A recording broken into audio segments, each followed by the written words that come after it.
Bon, je pense qu'il est temps que je vous montre une espèce magnifique que j'adore, les Camponotus nicobarensis.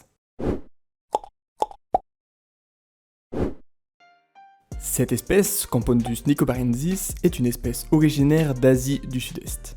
Comme vous pouvez le voir, elles ont une magnifique couleur orangée. C'est une espèce facile à maintenir, elles se nourrissent de tout, fruits, insectes, gelés, franchement elles sont vraiment pas difficiles. Et le petit plus, c'est qu'elles se développent très rapidement. Mais faisons un petit retour en arrière. Comme vous pouvez le voir, j'ai eu une grosse colonie de cette espèce qui dépassait les 1000 ouvrières.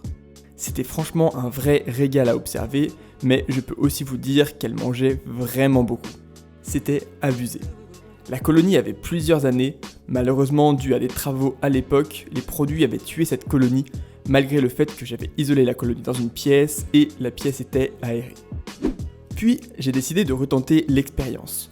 Mais ces derniers mois, pour faire une pause, je me suis séparé de plusieurs fondations et colonies.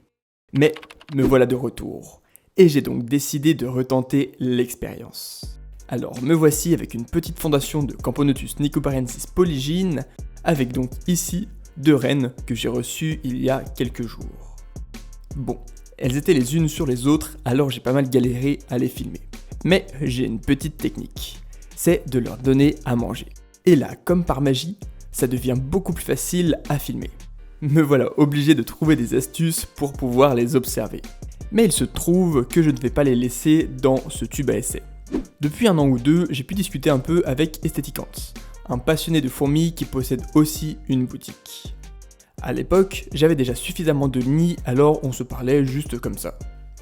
Récemment, suite à mon retour, il m'a proposé de m'envoyer quelques nids de sa création et je me suis dit que ça pourrait être pas mal pour certaines de mes espèces.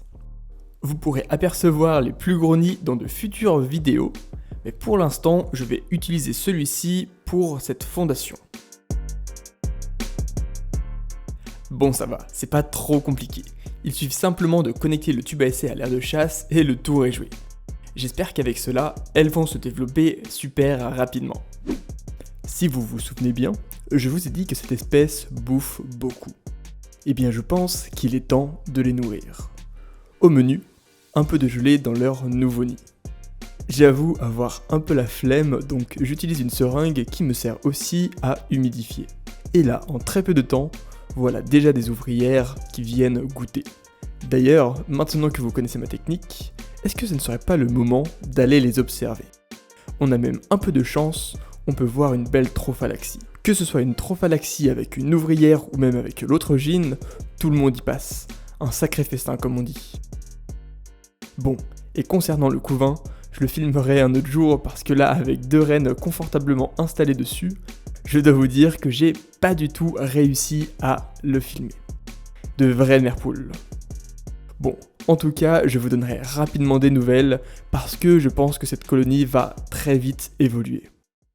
Un grand merci à tous ceux qui ont regardé cette vidéo jusqu'au bout, ceux qui ont liké, qui se sont abonnés et aux membres de la chaîne. On se dit à la prochaine pour une vidéo sur une espèce que vous attendez tous, mais je ne vous en dis pas plus. Et bye bye tout le monde!